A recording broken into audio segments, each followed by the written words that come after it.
I am writing this under an appreciable mental strain, since by tonight I shall be no more. Penniless, and at the end of my supply of the drug which alone makes life endurable. I can bear the torture no longer, and shall cast myself from this garret window into the squalid street below. Do not think from my slavery to morphine that I am a weakling or a degenerate. When you have read these hastily scrawled pages, you may guess, though never fully realise, why it is that I must have forgetfulness or death. I was in one of the most open and least frequented parts of the broad Pacific, that the packet of which I was supercargo fell a victim to the German sea raider.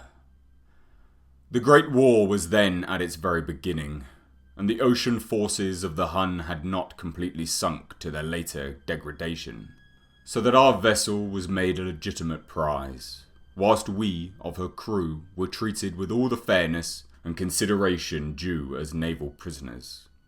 So liberal, indeed, was the discipline of our captors, that 5 days after we were taken, I managed to escape alone in a small boat with water and provisions for a good length of time. When I later found myself adrift and free, I had but little idea of my surroundings. Never a competent navigator, I could only guess vaguely by the sun and stars that I was somewhat south of the equator. Of the longitude I knew nothing, and no island or coastline was in sight. The weather kept fair, and for uncounted days I drifted aimlessly beneath the scorching sun, waiting either for some passing ship or to be cast on the shores of some habitable land. But neither ship nor land appeared, and I began to despair in my solitude upon the heaving vastness of the unbroken blue. The change happened whilst I slept.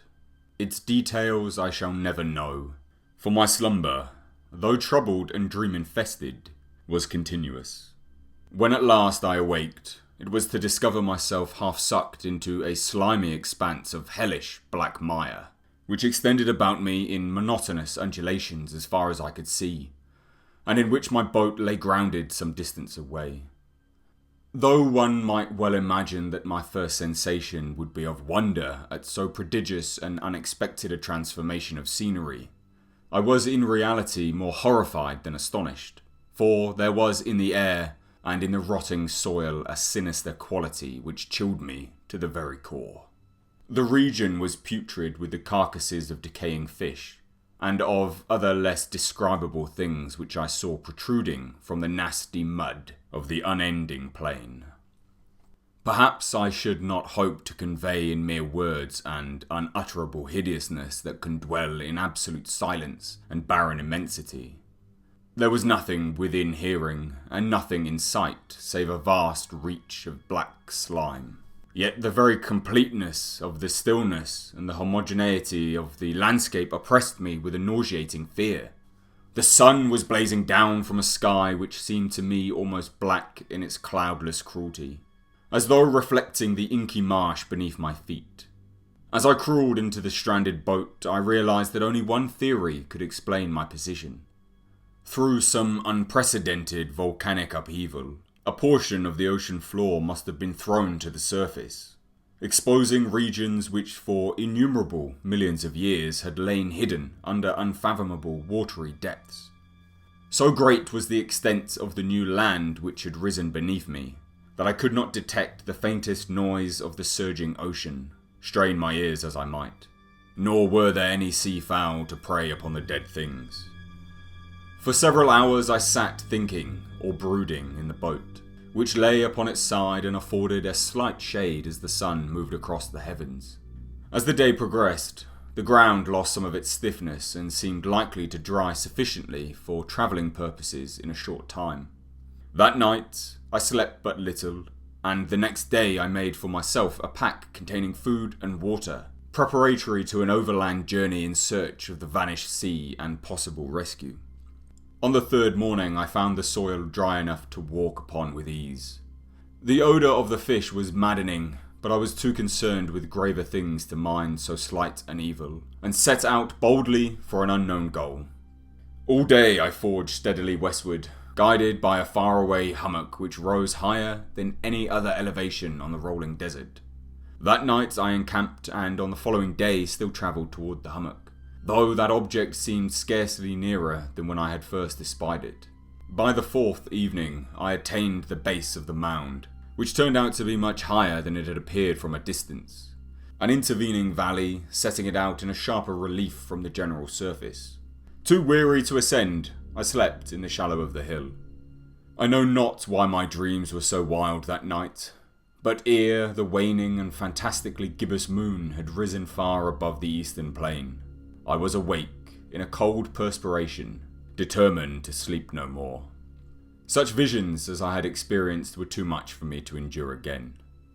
And in the glow of the moon, I saw how unwise I had been to travel by day. Without the glare of the parching sun, my journey would have cost me less energy. Indeed, I now felt quite able to perform the ascent which had deterred me at sunset. Picking up my pack, I started for the crest of the eminence. I have said that the unbroken monotony of the rolling plain was a source of vague horror to me, but I think my horror was greater when I gained the summit of the mound and looked down the other side into the immeasurable pit or canyon, whose black recesses the moon had not yet soared high enough to illumine. I felt myself on the edge of the world, peering over the rim into a fathomless chaos of eternal night. Through my terror ran curious reminiscences of Paradise Lost, and of Satan's hideous climb through the unfashioned realms of darkness. As the moon climbed higher in the sky, I began to see the slopes of the valley were not quite so perpendicular as I had imagined. Ledges and outcrops of rock afforded fairly easy footholds for a descent, whilst after a drop of a few hundred feet, the declivity became very gradual. Urged on by an impulse which I cannot definitely analyse, I scrambled with difficulty down the rocks and stood on the gentler slope beneath, gazing into the Stygian deeps where no light had yet penetrated. All at once, my attention was captured by a vast and singular object on the opposite slope, which rose steeply, about 100 yards ahead of me, an object that gleamed whitely in the newly bestowed rays of the ascending moon. That it was merely a gigantic piece of stone, I soon assured myself, but I was conscious of a distinct impression that its contour and position were not altogether the work of nature. A closer scrutiny filled me with sensations I cannot express, for despite its enormous magnitude and its position in an abyss which had yawned at the bottom of the sea since the world was young, I perceived beyond a doubt that the strange object was a well-shaped monolith whose massive bulk had known the workmanship and perhaps the worship of living and thinking creatures. Dazed and frightened, yet not without a certain thrill of the scientist's or archaeologist's delight, I examined my surroundings more closely. The moon, now near the zenith, shone weirdly and vividly above the towering steeps that hemmed in the chasm, and revealed the fact that a far-flung body of water flowed at the bottom, winding out of sight in both directions and almost lapping my feet as I stood on the slope.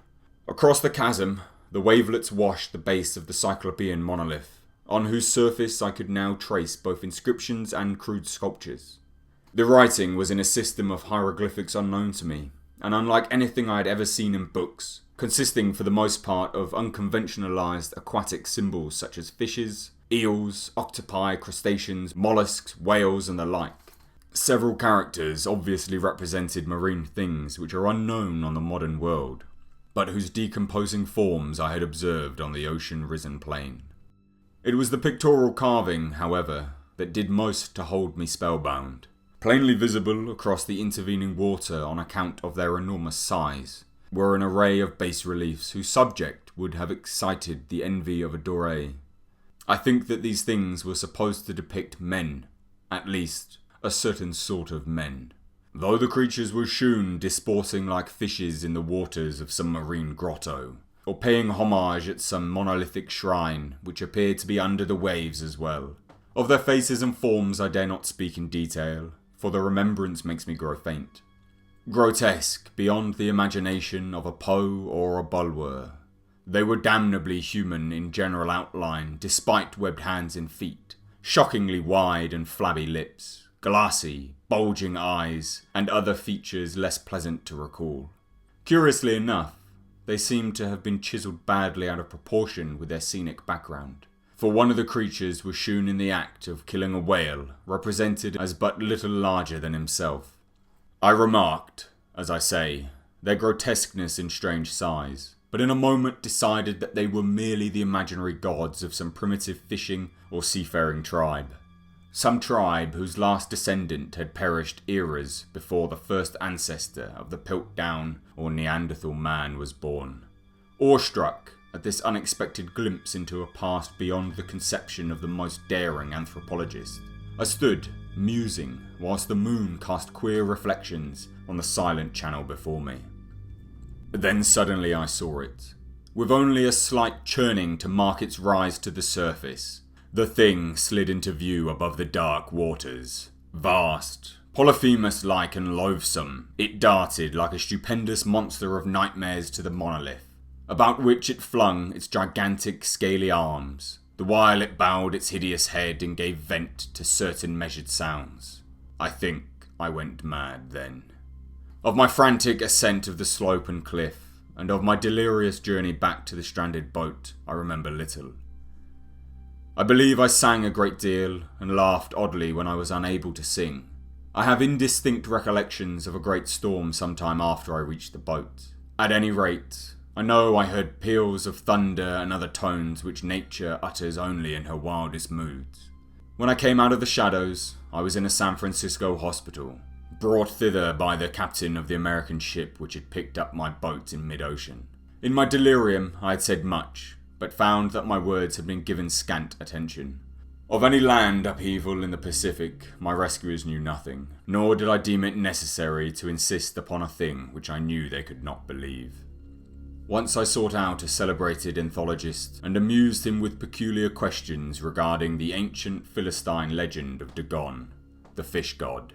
But soon, perceiving that he was hopelessly conventional, I did not press my inquiries. It is at night, especially when the moon is gibbous and waning, that I see the thing. I tried morphine, but the drug has given only transient surcease, and has drawn me into its clutches as a hopeless slave. So now, I am to end it all, having written a full account for the information or the contemptuous amusement of my fellow man. Often I ask myself if it could not all have been a pure phantasm, a mere freak of fever as I lay sun-stricken and raving in the open boat after my escape from the German man-of-war. This, I ask myself, but ever does there come before me a hideously vivid vision in reply. I cannot think of the deep sea without shuddering at the nameless things that may at this very moment be crawling and floundering on its slimy bed, worshipping their ancient stone idols and carving their own detestable likeness on submarine obelisks of water-soaked granite. I dream of a day when they may rise above the billows to drag down in their reeking talons the remnants of puny, war-exhausted mankind, of a day when the land shall sink and the dark ocean floor shall ascend amidst universal pandemonium. The end is near. I hear a noise at the door, as of some immense slippery body lumbering against it. It shall not find me. God, that hand! The window! The window!